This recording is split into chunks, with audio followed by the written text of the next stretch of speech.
우리 하나님 말씀 보도록 하겠습니다. 오늘 하나님 말씀은 요한 복음 1장 12절.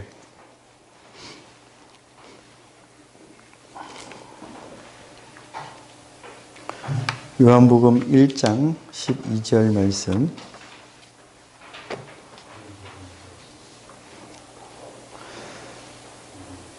제가 가지고 있는 성경은 신약 142페이지입니다.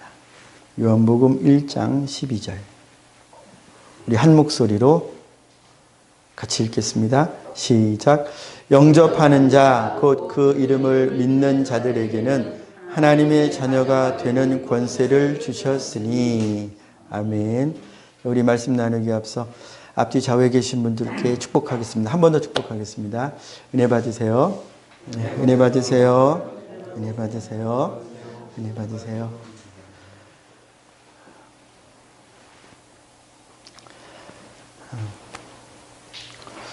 하나님의 자녀가 되는 권세, 하나님의 자녀가 된다는 이 말이 얼마나 엄청난 의미를 가지고 있는가, 얼마나 엄청난 것을 내포한 말인가에 대해서 생각할수록, 야, 이런 게 있었어? 살펴볼수록 이런 게 있었어? 그러니까 살펴보고 생각하고 성경을 따라 주님의 은혜로 우리가 하나님의 자녀가 된 권세, 하나님의 자녀가 어떤 권세, 어떤 복을 받았는지에 대해서 배우지 못하면, 알게 되지 못하면 그냥 모르는 거예요. 하나님의 자녀다 했지만 그게 뭐, 하나님의 자녀라고 하는 이 타이틀은 나에게, 모르는 나에게는 아무런 의미가 없어요. 아무런 의미가 없으면 누려도 감사할 줄 모르고, 뭐 안 누리면 안 누리는 대로 원망이고 불평이고, 아는 것이 참 필요한데요. 제가 질문을 하나 우리 성도님들과 드리고 또 듣고 싶은데요. 드리기에 앞서 말씀 한 구절을 또 읽어드리겠습니다. 하나님 자녀와 관련된 말씀이에요. 하나님 자녀된 권세와 관련된 말씀이에요. 로마서 8장 17절인데요. 자녀이면 또한 상속자, 하나님의 자녀가 되는 권세라고 했으니까 우리는 하나님의 상속자가 된 거죠. 쭉 읽어드리겠습니다. 곧 하나님의 상속자요 그리스도와 함께한 상속자니 우리가 그와 함께 영광을 받기 위하여 고난도 함께 받아야 할 것이니라. 아멘. 질문 드리겠습니다. 답을 맞추라는 말씀이 아니고요. 생각나는 대로, 그렇게 여겨지는 대로, 아시는 대로 대답을 해주시면 감사하겠습니다. 질문 드리겠습니다. 하나님의 자녀가 되는 권세를 우리에게 주셨다고 했는데, 그럼 그 권세는, 하나님의 자녀로서 가진 권세는 어떤 것들이 있을까요? 배워서 아는 거, 경험해서 아는 거, 이제 다 성경에 있어야 하는 것이겠지만, 하나님의 자녀된 권세가 어떤 것들이 있을까요? 네, 맞습니다. 상속자가 되었습니다. 그럼 무엇을 상속받았을까요? 질문을 바꿔서. 무엇을 상속받은 건가요? 하나님? 나라? 갈 수 있는, 천국 가는 권세. 그렇죠. 그래서 예수님이 천국에 들어가시는 걸 보여주셨죠. 그러니까 우리도, 하나님의 자녀도 예수님처럼 천국에 들어갈 수 있음을 보여주셨어요. 맞습니다. 자, 제가 로마서 8장 10절을 읽어드렸죠. 여기에 힌트가 몇 개 있어요. 물론 하나님의 자녀된 권세는 많이 우리가 찾는 만큼 생기겠지만 8장 17절에서 언급된, 자, 다시 읽어드릴게요. 자녀이면, 우린 하나님의 자녀죠. 또한 상속자. 상속자, 뭘 상속받을까? 곧 하나님의 상속자요. 하나님의 것을 상속받는 자가 된 거예요. 이게 우리로서는 잘 실감이 안 나고 믿어지지 않을 수도 있지만, 성경은 분명히, 성령께서는 분명히 이 점에 대해서 우리에게 일러주시는 거예요. 예수 믿어 하나님의 자녀가 되었으면 하나님의 상속자예요. 자, 하나님의 상속자가 계시죠? 누구죠? 하나님의 상속자. 예수님이에요. 독생하신 하나님, 외아들 예수님이 하나님의 상속자가 어떻다는 걸 다 보여주셨어요. 우리에게 필요한 상속자로서의 모습과 내용들을 다 알려주셨는데 우리가 아직 다 못 보고 모를 뿐이죠. 하나님의 상속자요. 그래서 그 다음 말씀에 그리스도와 함께한 상속자니. 그러니까 하나님의 원래 상속자는 하나님이신 그리스도, 예수님이에요. 예수님은 하나님의 모든 충만하심을 다 충만하게 가지신 분이에요. 모자람이 없으세요. 아버지요 아들의 차이만 있을 뿐이지 하나님의 모든 것을 다 받으시고 가지신 분이에요. 맞죠? 삼위일체 우리가 이제 교리는 성경에서 나온 것이니까 아버지와 아들의 위의 차이, 섬기시고 사랑하시고 말씀하시고 말씀을 받으시고 이런 관계의 차이가 있을지언정 영광, 능력, 거룩 이런 것에서는 차이가 없으세요. 그러니까 예수 그리스도께는 하나님의 모든 것이 다 있다 이것입니다. 상속자예요. 예수님께는 하나님께 있는 것 중에 없는 것이 없으세요. 아버지가 아닌 것 빼고는 예수님이 아버지가 아닌 사실 빼고는 다 있는 거. 이게 상속자예요. 자, 여러분 저희가 자녀에게 무엇인가를 상속해 줄 때 내가 이제 이 세상을 떠나 내 것을 상속해 줄게. 그러면 뭐 빚상속 말고요. 좋은 것은 다 주는 거 아니에요. 내가 주고 싶은 건 다 주는 거 아니에요. 자, 그래서 성경은 하나님의 자녀면 그리스도와 함께한 상속자 그랬어요. 상속자라고 했어요. 이걸 우리가 믿어야 됩니다. 이게 믿어져야 돼요. 그리스도께서 가지신 권위와 권세와 위치를 어떻게 내가 감히 그리스도와 비벼볼 수가 있어? 비교볼 수가 있어? 당연히 지금은 안 되죠. 앞으로도 차이가 있죠. 그러나 우리는 양자예요. 양자지만은 하나님께서 그리스도와 분명히 그리스도와 함께라 그랬어요. 상속자로 그리스도를 예수님이 상속자신데 우리를 예수님과 함께 상속자로 삼으셨다는 거예요. 그러면 우리가 예수님과 더불어 하나님의 것을 상속받는 자가 되었다. 언제? 예수 믿을 때에. 이걸 다 받았느냐? 약속 안에서는 다 받았어요. 그러나 다 누리고 있느냐는 다른 문제. 다 누리고 계십니까? 저 여러분들이 하나님의 상속자 그리스도의 모든 것을 다 누리고 계십니까? 그러면 그건 또 달라요. 일단 우리가 기억해야 하는 것은 우리는 예수님과 함께 하나님의 것을 상속받았다는 이 사실을 기억해야 돼요. 잘 믿어지지 않으시겠지만 이게 장차 하늘나라에서 될 우리의 모습이라는 것입니다. 잘 믿어지지 않으시겠지만 믿어지시게 되기를 바라요. 계속 읽어드립니다. 우리가 그와 함께 상속자가 그와 함께 영광을 받게요. 그리스도께서 하나님께서 주신 것이 있는데 한 부류는 영광의 부류예요. 영광. 지금 로마서 8장 17절 읽어드리고 있습니다. 우리가 그와 함께 영광을 받기 위하여. 그리스도께 주어진 하나님이 주신 것은 영광의 어떤 것이 있어요. 영광에 속한 것. 그 다음에요. 받기 위하여 고난도 함께 받아야 할 것이니라. 그리스도께서 하나님의 말씀을 따라 하나님의 뜻을 이루기 위하여 이 땅에서 십자가를 지시는 고난을 받으셨다면 우리도 똑같다는 거예요. 예수님은 우리의 원형이고 모형이세요. 우리는 예수 믿고 예수의 영광만 받으려고 하는 이 탐심이 자꾸 작동을 하지만은 성경을 우리가 잘 봐야 됩니다. 성경은 우리가 그리스도와 더불어 하나님의 상속자 된 자들로서 그리스도의 영광에 참여하지만은 그러나 동시에 어디에도 참여해야 된다? 고난에도 참여해야 된다. 이것도 우리의 상속 분량이라는 거예요. 여러분, 예수 믿는 자들은요, 예수님과 더불어 영원한 천국에서 영원한 영광의 자리에 도달하기 전에 이 땅에서 그 영광을 맛보고 잠깐 배우고 깨닫고 보고 감지하고 이것이 환상으로든 누구의 간증으로든 직접적인 경험으로든 깨달음으로든 맛을 자꾸 봐요. 우리가 장차 들어갈 그 나라의 영광을. 그리고 이 땅에서만 있는 것, 고난. 천국에 가면 고난은 없어요. 그러나 그리스도께서 고난을 받으신 것은 우리도 그리스도의 길을 더불어 그리스도와 함께 그 길을 가도록 인도하셨어요. 예수님만 십자가의 고난을 받으시는 것이 아니라 예수님과 함께 하나님의 상속자 된 우리도 예수님과 같은 종류의 십자가 사건, 우리가 십자가를 진짜 나무 십자가를 지는 건 아니지만 그런 종류, 영적으로 같은 원리를 가지는 이 고난을 감당하는 것이 저 여러분들에게 주어진 하나님의 상속 분량이에요. 상속 분량. 하나님이 저 여러분들에게 주신 거예요. 이거 받아야 돼요, 안 받아야 돼요? 받아야 돼요. 받아야 되는데 우리는 받기 싫어한단 말이에요. 왜요? 고난은 힘들다 이거예요. 힘드니까.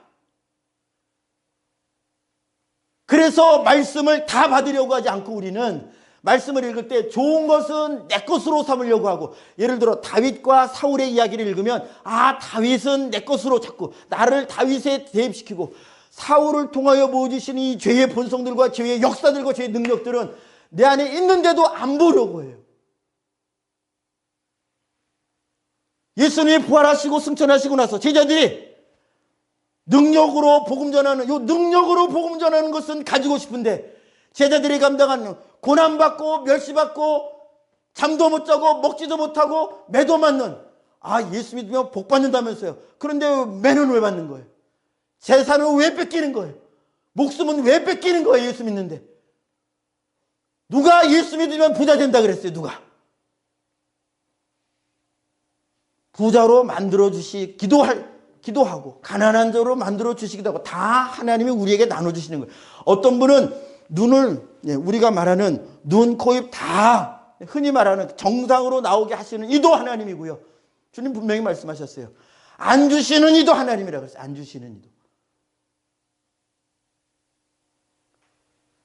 우리가 말씀을 알고 그리스도께 더 나아가게 된다면 우리가 하나님께 받은 그것에 대하여, 예수님이 언제 궁정에서 살지 못한다고 언제 원망하셨어요?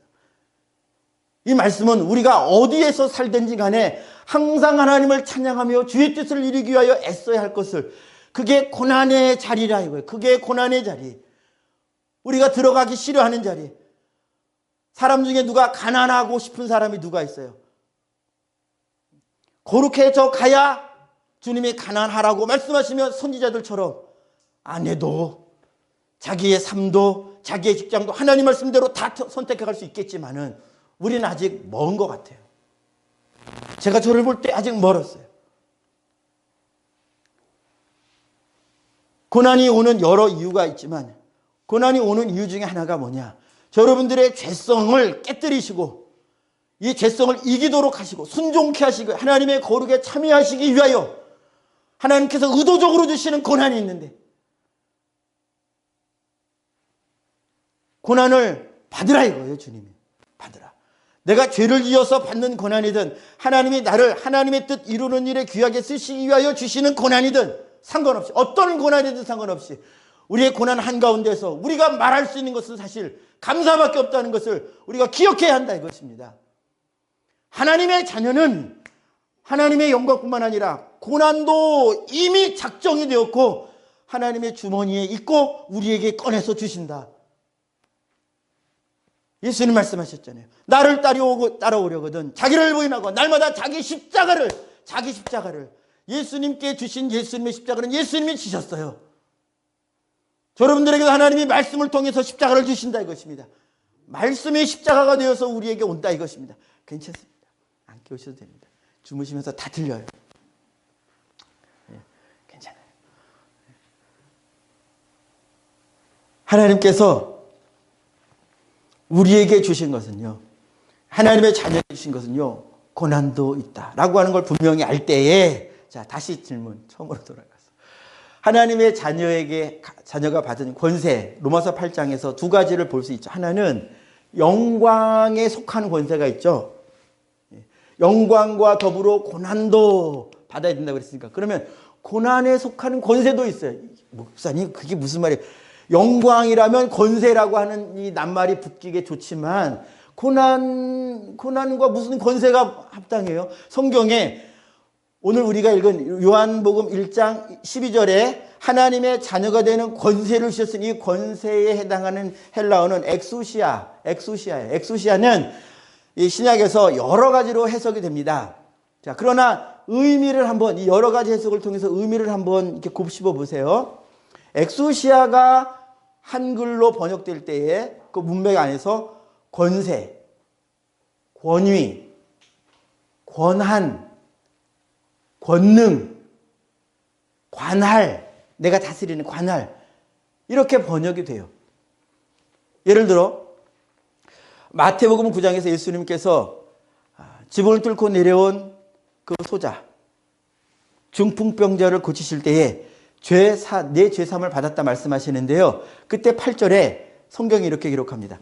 무리가 보고 두려워하며 이러한 권능을 사람에게 주신, 무슨 권능이요? 여기서는 어떤 권능이에요? 이건 조금 이따 다루겠습니다. 자, 이렇게 하나님의 권능을 주셔요. 권능을. 권세, 권한, 권능, 권세, 권한, 관할. 그러니까 뭐예요? 결국은 우리가 어떻게 해볼 수 있는, 우리에게 주어진 무엇인가, 요거를 권세라고 우리가 생각할 수 있습니다. 그렇죠? 그래서 내게 주신 생애가 있다면 이 생애는 내 권세 안에 들어온 거예요. 내 인생은 내 권세 안에 들어온 거예요. 내 입술도 내 권세 안에 들어온 거예요. 맞죠? 다른 사람의 입술은 그 사람의 권세에 속해 있어요. 그래서 그 사람이 뭘 말하든 그건 그 사람 자유인 거예요. 이렇게 권세는 무엇인가를, 그 권세를 가진 자가 임의로 할 수 있는 것입니다. 할 수도 있고 안 할 수도 있어요. 그렇죠? 권세를 받았으면 그 권세를 가지고 그 권세를 사용할 수도 있고 사용하지 않을 수도 있어요. 이건 권세를 가진 자의 마음입니다. 자, 하나님의 자녀가 되는 권세, 하나님의 자녀가 되면 어떤 권세들이 하나님으로부터 우리에게 주어진다는 거예요. 주어진다는 거예요. 이제 이 권세를 받은 자는 이 권세를 사용할 수도 있고 반대로 사용하지 않을 수도 있고 또는 사용하지 못할 수도 있어요. 여러 가지 이유들이 있겠습니다만은. 자, 로마서 8장에서 우리가 그와 함께 영광을 받을 권세가 주어졌어요. 맞나요? 상속자이기 때문에 예수님께 영광을 받는 일이 주어졌고 고난을 받을 일이 주어졌다면 이게 다 말씀 안에서 된 것이기 때문에 예수님은 영광받을 권세도 있는 분이고 고난받을, 자기의 목숨을 내놓을 고난받을 권세도 가진 분이에요. 이 권세는 내가 아버지께 받은 것이다. 죽을 권세, 영광받을 권세. 죽을 권세라는 말이 이해가 되십니까 혹시? 다가오실지 모르겠네요. 내가 물 마실 권세, 내가 왕이 될 권세, 이거는 권세랑 비슷하게 권세라는 말과 잘 호응이 되기 때문에 우리가 이해하기 쉬운데, 그러나 내가 가난할 권세, 이상하죠? 내가 십자가를 질 권세, 뭔가 권세라는 말과 안 어울리는 것 같아요. 내가 배고플 권세,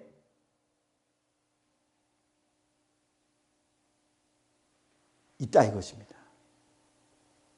하나님께서 십자가를 지라 말씀을 하셨으면 예수님은 십자가를 질 권세를 받은 거예요. 주님의 명령을 따라 그 일을 하는 것이기 때문에 하나님의 권세로 그 길을 가는 거예요. 하나님의 권세로. 하나님의 권세로 십자가를 지신다 이것입니다. 우리도 똑같아요. 우리도 삶 가운데 하나님께서 말씀하신 것이 고난의 모양을 띠고 있어도 하나님의 말씀이기 때문에 내가 감당하는 나의 어려움, 이 어려움이지만 괴롭지만은 그러나 하나님께서 내게 말씀하신 거야. 하나님께서 내게 요구하신 거야. 이건 하나님의 뜻이야.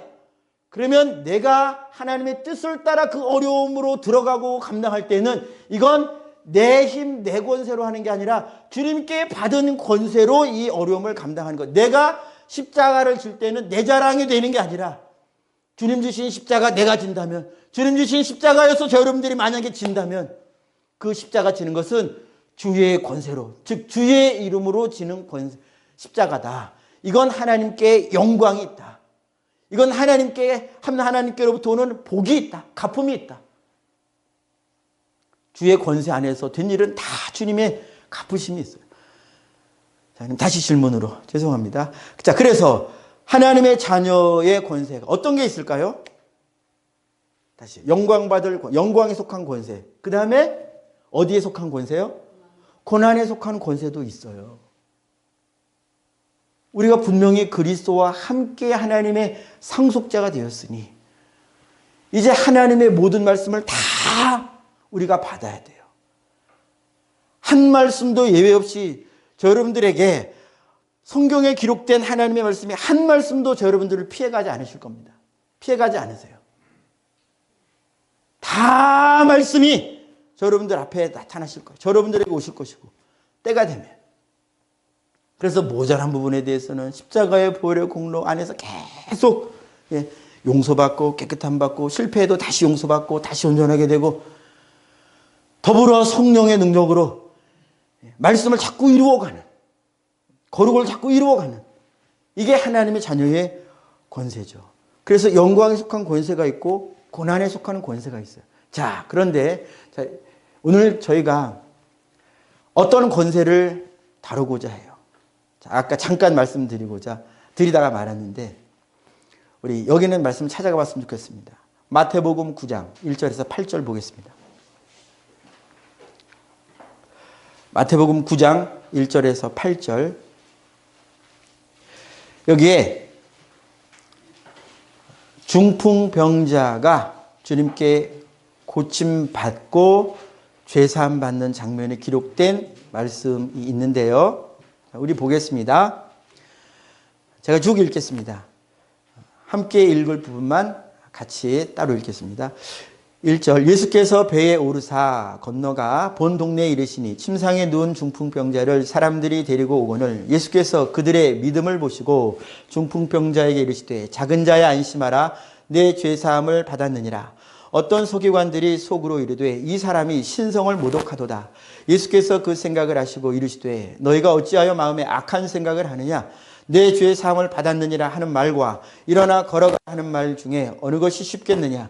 그러나 인자가 세상에서 죄를 사는 권능이 있는 줄을 너희로 알게 하려 하노라 하시고 중풍병자에게 말씀하시되 일어나 내 침상을 가지고 집으로 가라 하시니 그가 일어나 집으로 돌아가거늘 무리가 보고 두려워하며 이런 권능을 사람에게 주신 하나님께 영광을 돌리니라.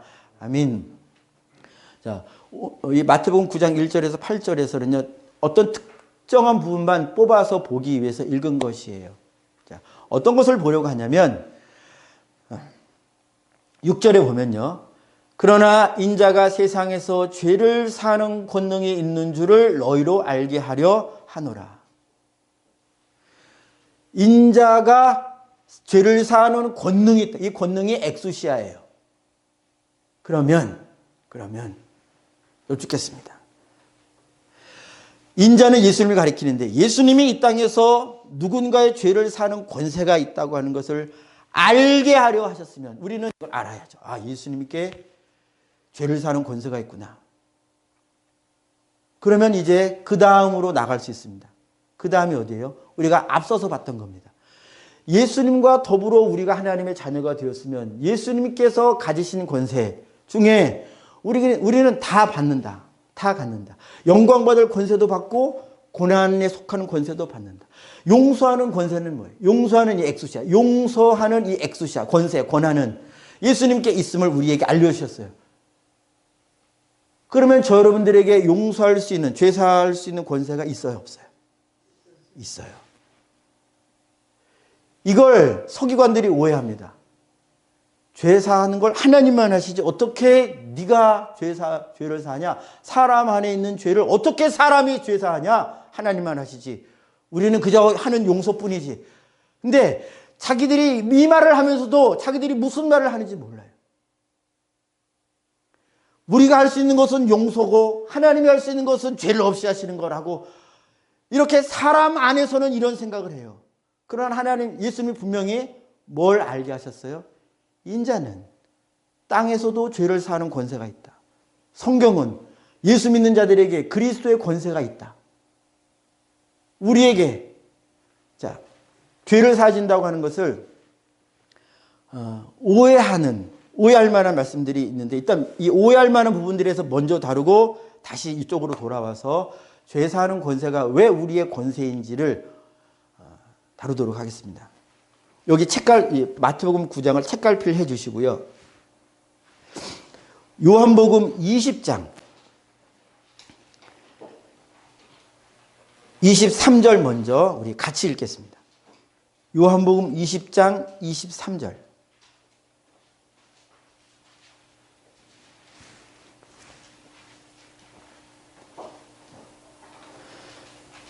지금까지 설교 속에서 마음의 혼란을 느끼시는 분 있을 수도 있지만 조금만 기다려 주십시오.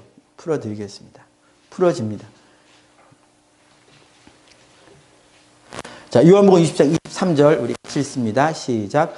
너희가 누구의 죄든지 사하면 사하여질 것이요 누구의 죄든지 그대로 두면 그대로 있으리라 하시니라. 아멘.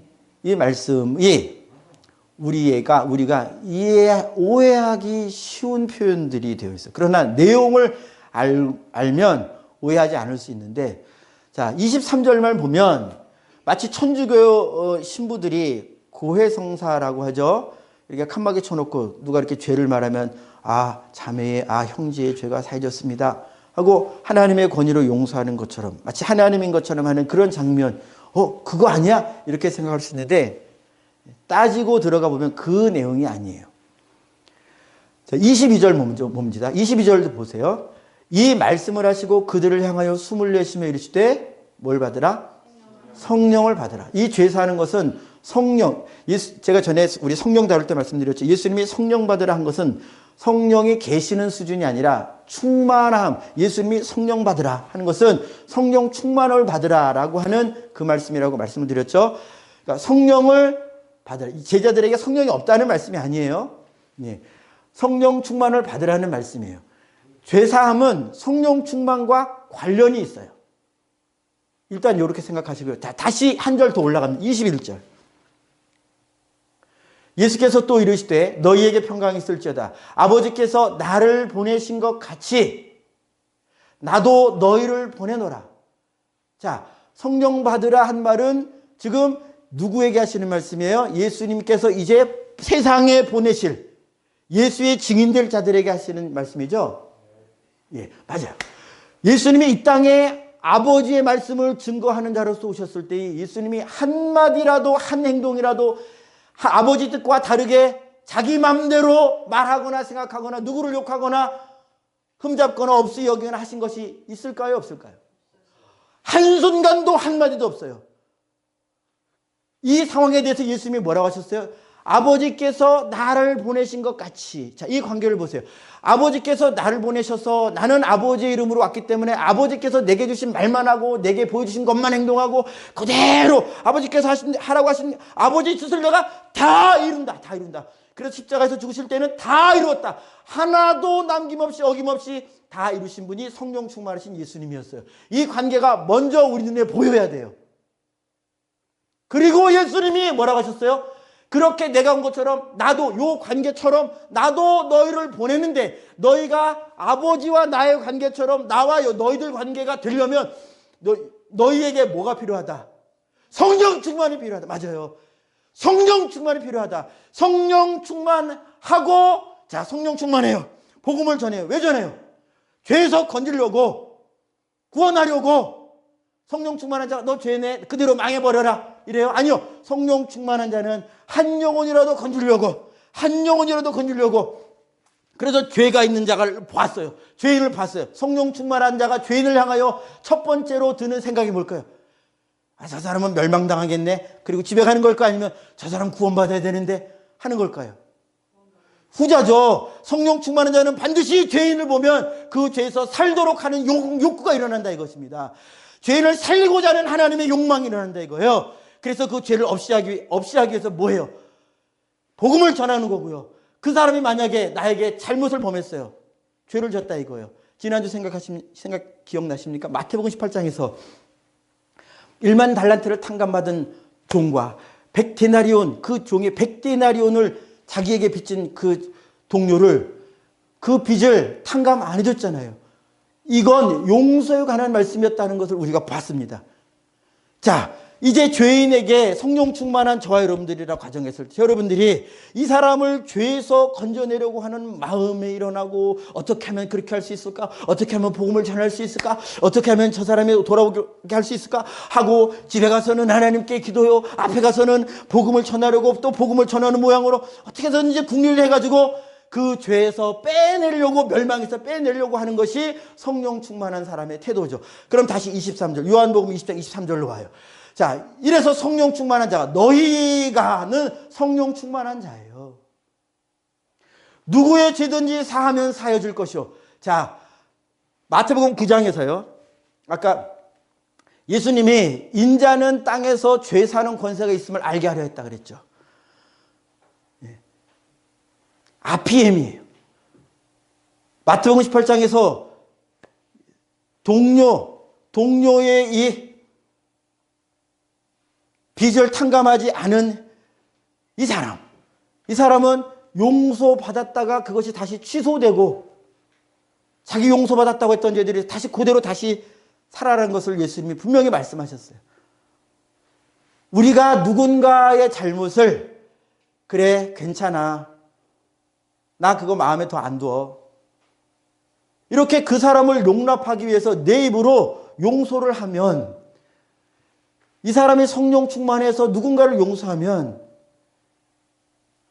혹은 성령이 충만하지 않고 성령이 조금밖에 좀 미비하다 이거 충만하지 않아요. 그러나 말씀이 떠올랐어요. 용서해야 된다.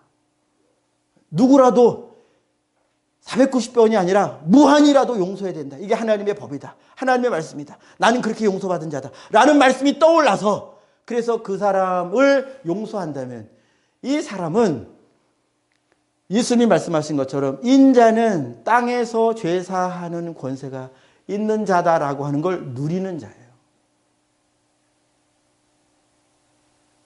예수님이 우리에게 보이셨어요. 용서해라 라고 하는 걸 보여주셨어요. 그런데 왜 우리는 이건 예수님만 하시는 것이고 서기관들처럼 하나님만 하시는 것이고 나는 지금 화가 나가지고 용서가 안 돼요. 내 용서와 예수님의 용서를 자꾸 다른 차원으로 보려고 해요. 보면 다른 차원이 있을 수 있어요. 그러나 주님이 우리에게 알게 하시고자 하시는 것이 뭐예요? 내가 너를 용서한 것 같이 너도 남을 용서해라. 이게 예수님이 하나님께서 우리에게 보여주시는 용서예요. 1만 달란트를 탕감해 주셨을 때에 내가 너를 용서해서 내가 기쁘다. 이제 나와 하나가 되었으니 나는 참 기쁘다. 용서받은 이 동관도 좋습니다. 감사합니다. 그랬죠. 그럼 이 관계가 예수님 말씀하시는 거예요. 이 관계가 용서받은 관계가 너가 집에 갔을 때 또 너가 친구들한테 갔을 때도 너가 직장에 갔을 때도 네가 받은 용서를 주라 이거예요. 주라. 너가 1만 달란트를 용서받았으면 100디나리온 그거 왜 용서 못해? 주라 이거야. 근데 안 주고 나만 용서받고 너는 내가 용서 안 해. 그러면 내가 하나님께 용서받은 것도 취소. 이 사건을 통해서 보여주신 게 뭐라고요? 베드로가 질문했을 때 대답해 주셨죠. 용서해라요. 주님은 이걸 우리에게 보여주시는 거예요. 너 용서해라. 네가 용서하면 그 사람과 너 사이에 막혀있는 그거 없어진다고. 없어져. 그거 하나님만 하시는 거 아니에요. 주님이 이런 권세를 주님의 말씀 받은 하나님의 말씀을 받은 자들에게 주셨다니까요. 하나님의 말씀이 없는 자들은 상관없어요. 하나님의 말씀을 받은 자는 성경이 신이라 그랬어요. 신. 그 말씀을 따라 용서하라는 말씀이 내게 있어서 그 용서하라는 말씀에 순종해서 성령이 충만하면 용서도 충만히 기쁘게 쉽게 되겠죠. 그러나 성령이 충만하지 않으면 용서도 어려워지는 거예요. 이게 고난의 권세가 된다 이것입니다. 고난.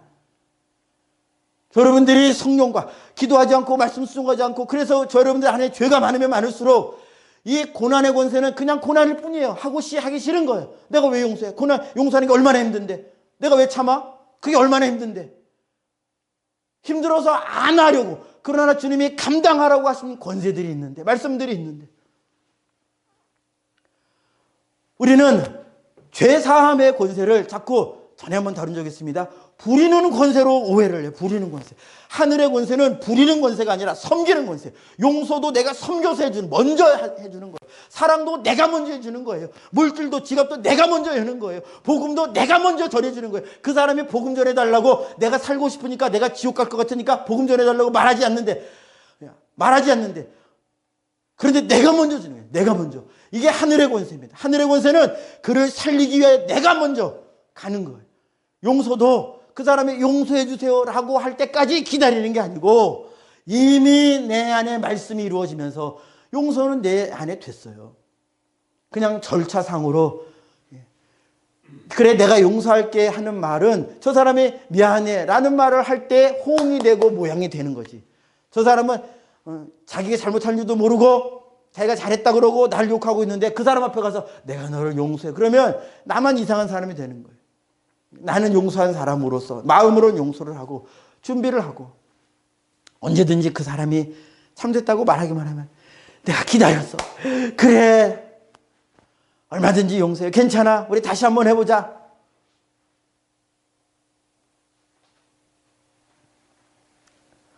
마태복음 18장 18절에서 19절도 한번 보겠습니다. 거기에 교회에 주신 권세가 있는데 이 말씀도 우리가 자꾸 오해를 하려고 하는 요한복음의 말씀과 비슷하게 오해하는 부분이죠.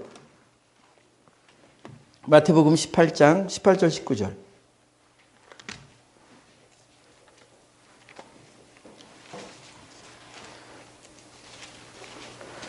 마태복음 18장 18절 19절 우리 같이 읽겠습니다. 시작. 진실로 너희에게 이르노니 무엇이든지 너희가 땅에서 매면 하늘에서도 매일 것이요 무엇이든지 땅에서 풀면 하늘에서도 풀리리라. 진실로 다시 너희에게 이르노니 너희 중에 두 사람이 땅에서 합심하여 무엇이든지 구하면 하늘에 계신 내 아버지께서 그들을 위하여 이루게 하시리라. 아멘.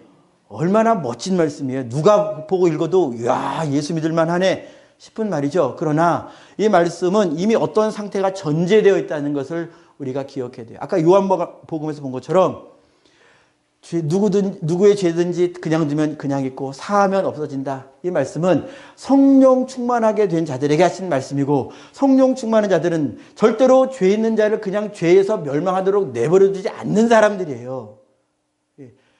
내가 용서할 것이 있으면 나는 용서하기 바쁘고 내가 기도해 줄 것이 있으면 기도해 주고 내가 말해 줄 것이 있으면 말해줘서 그 사람의 죄가 없이 되도록 하는 사람이에요. 여기 교회도 마찬가지예요. 교회 하나님께서 그들을 위하여 이루게 하시리라 한 이들은 누구냐? 교회예요. 교회. 그리고 그 앞에 있는 18장 앞에 있는 내용들 이 뭐냐면 잃어버린 영혼들을 찾는 내용들이 들어있어요.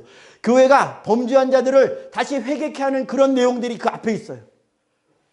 이게 전제되는 거예요. 영혼을 사랑해서 잘못된 형제자매에게 손가락질하고 저 사람은 잘못했으니까 나에게 이렇게 피해를 끼쳤으니까 저 집사님은 저 장로님은 저 목사님은 저 교회는 이렇게 잘못했으니까 아이고 그냥 심판받겠네 이런 태도를 기록한 것이 아니라 이 앞에는 잃어버린 영혼 잃어버린 자들을 다시 살려내는 예수님의 마음이 기록된 거예요. 18장 14절에 잠깐 눈으로 봅니다.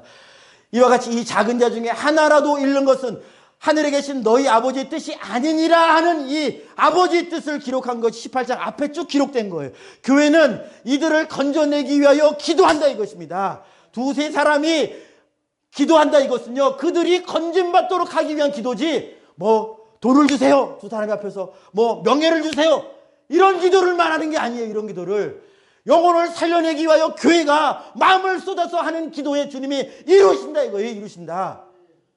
우리의 정욕과 탐심을 따라 하는 기도 그거는 하나님이 그런 기도 시키지 않으시고요. 그런 기도는 응답하시면 안 되죠. 응답하시지도 않고요. 기도에 관해서 먼저 그의 나라와 의를 구해라. 예수님이 그렇게 말씀하셨는데 그거 제쳐놓고 돈 주세요. 집 주세요. 건강 주세요. 물론 하나님의 일에 필요해서 하는 거 있어요. 그런 거 말고 그냥 내가 그냥 세상에서 잘 살아보고 싶어서 그냥 내가 세상에서 좀 편해보고 싶어서 하는 그런 기도들이 있어요.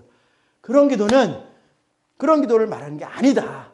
마태복음 18장 18절 19절은 교회가 묻고 풀고 하는 것은 반드시 주님의 뜻대로 구하는 자들, 주님의 뜻대로 구하는 자들, 그들의 기도에 하나님이 그렇게 주님이 시키셨기 때문에 주님이 응답하시는 거예요. 그러니까 우리가 이 말씀들을 요한복음 말씀이나 여기 마태복음 말씀을 오해해서는 안 된다. 세상에 있는 이치를 가지고 와서 성경을 보면 안 되고요. 주님께서 무슨 뜻으로 무슨 의도로 이 말씀을 기록하게 하셨고 우리로 하여금 기도하게 하시는지, 기도하라고 하시는지, 우리는 뭘 가지고 기도해야 하는지를 우리로 알게 하시는 것이다. 여러분들에게 주신 권세, 막 묻고 막 푸는 이건 세상적인 관점이에요. 그게 아니에요. 죄로 인하여 묶인 관계를 풀어낼 수 있는 십자가의 능력, 예수님의 사랑의 그 피의 값을 줄 수 있는, 그걸 위해서 저 여러분들이 기도해야 된다 이거예요. 하늘에서 그 사람과 하나님과 막혀있는 관계야. 이걸 풀어야 될 거 아니에요. 풀어야 될 거. 이걸 위해서 누가 마음을 쏟아서 기도하겠어요? 성령으로 충만한 자들만이 죄인을 위하여 기도할 수 있다 이거예요. 저 여러분들이 성령으로 자꾸 성령 안에서 잦아들면 나에게 원수 노릇하는 사람을 위해서 기도하는 것은 불가능에 속합니다. 나에게 못된 말 하는 사람, 나에게 반역하고 거역하고 하는 사람, 저기 뒤에 가서 나 수근수근하는 거 내가 뻔히 다 들었어요. 그 영혼이 불쌍할 수 없어요. 불쌍할 수 없어요. 나도 밉지. 그러나 성령으로 충만하면 그게 불쌍하다 이것입니다. 반드시 그 사람이 거기서 회개해서 하나님과 살기를, 하나님과 이 얽혀있고 풀어있고 이 막혀있는 것이 풀어지기를 원한다. 이걸 위해서 하는 기도라 이것입니다. 묶인 것이 풀어지고 닫힌 것이 열리는 하나님과의 관계에서 이걸 누가 하냐 이거예요. 주의 마음을 가진 자, 성령으로 충만한 자가 감당한다. 그래서 주님이 기도하라고 그러는 거. 구하라. 문을 두드려라. 찾으라. 자꾸 땅의 거 구하고 땅의 거 두드리지 말고 하늘의 것으로 구하라. 우리에게 주신 권세, 하나님의 자녀가 되는 권세. 하나님의 자녀가 무슨 권세가 있다고요? 용서해야 하는 권세. 용서해야만 하는 권세. 그래서 이 권세를 쓰는 저 여러분들이 돼야 된다. 내가 기분 나빠가지고 이 권세를, 하나님께 받은 권세를, 용서하라고 하는 권세를 추구하는 것, 내 마음대로 어떻게 볼 수 있는 것으로 하면 안 된다. 그건 우리에게 주신 말씀이에요. 용서하라는 것은 내가 해도 되고 안 해도 되는 게 아니에요. 지난주에도 말씀드렸지만, 근데 이게 안 된다. 우리 육신으로는 안 된다. 그래서 주님이 성령 받으라, 성령 충만함 받으라. 성령이 충만해 오실, 성만할수록 주님이 말씀하신 것이 자꾸 더 가능해져요. 더 이해가 되고 더 깨달아지고 더 나는 거기서 할 수 있는 자, 내게 능력 주시는 자 안에서 나는 자꾸 할 수 있는 자가 되는 거예요. 말씀을 할 수 있는 자. 전에는 말씀을 할 수 없는 자, 말씀 앞에서 할 수 없는 자, 사랑할 수 없는 자, 마음을 다할 수 없는 자, 뜻을 다할 수 없는 자, 목숨을 하나님께 다 내기는커녕 아까워 죽겠죠. 내가 하나님께 이거 해서 뭐해? 내가 하나님을 섬기는 게 다 것이지. 말씀 읽어서 뭐해? 기도해서 뭐해? 근데 기도해서 말씀 읽어서 성령에 충만해져 가면 말씀 읽는 게 귀하구나. 기도하는 게 귀하구나. 내가 복음대로 사는 것이 정말로 내 영혼엔 귀한 내 보물이고 보하고 내 재산이 되는구나 하는 거죠. 말씀을 마무리하겠습니다. 하나님의 자녀가 되는 권세, 수많은 권세가 있습니다. 오늘은 용서하는 권세에 대하여 우리가 살펴봤어요. 우리가 주의 말씀을 따라 누군가를 용서할 때 하나님도 그 사람을 딱 용서하시고 용서하는 저와 여러분들의 죄도 깨끗하게 용서된다는 걸 믿으시기 바랍니다. 기도하겠습니다. 주님, 용서는 부리는 권세가 아니라 섬기는 권세로서, 십자가는 부리는 권세가 아니라 내가 마땅히 감당해야 할 섬기는 권세이기 때문에 주님의 도우심이 절대로 필요합니다. 육신으로는 이 고난에 속하는 권세들을 사용하기 싫을 수밖에 없고, 우리가 정욕에 속해서는 이 고난에 속하는 권세들은 외면할 수밖에 없는 그런 모양을 띠고 있으니 주여, 그 속에 담겨있는 생명을 얻기 위하여 그 속에 있는 것을 볼 수 있는 눈이 열려야 됩니다. 보았거든 그것을 취할 수 있는 걸음을 걸어야 하는 능력이 필요합니다. 저에게 능력을 주옵소서. 용서할 수 있는 마음을 허락해 주시옵시고, 용서의 기회가 되었을 때, 그 시간이 되었을 때 그 용서를 이룰 수 있는, 하나님의 말씀을 이룰 수 있는, 그러려면 기도해 두어야 합니다. 매일 기도해 두어야 합니다. 기도의 시간을 지키고 말씀을 내 마음에 새기는 시간을 지켜서 내 속에 성령으로 자꾸 채워져 가야 합니다. 우리는 성령 충만함으로 채워져 가야 하는 사람이 되어야 합니다. 그러면 쉽게 용서할 수 있고 기쁨으로 용서할 수 있고, 그러면 그 영혼이 하나님과 화평케 되는 것을 볼 날이 올 것입니다. 우리 주님의 나를 사모하며 용서하기를 기뻐하는 하나님의 자녀되는 권세를, 고난에 속하는 권세이지만 고난에 속하는 권세를 능히 기쁨으로 감당하게 되는 모든 하나님의 자녀 다 되도록 주여 은혜 내려 주시옵소서. 예수님의 이름으로 기도하옵나이다.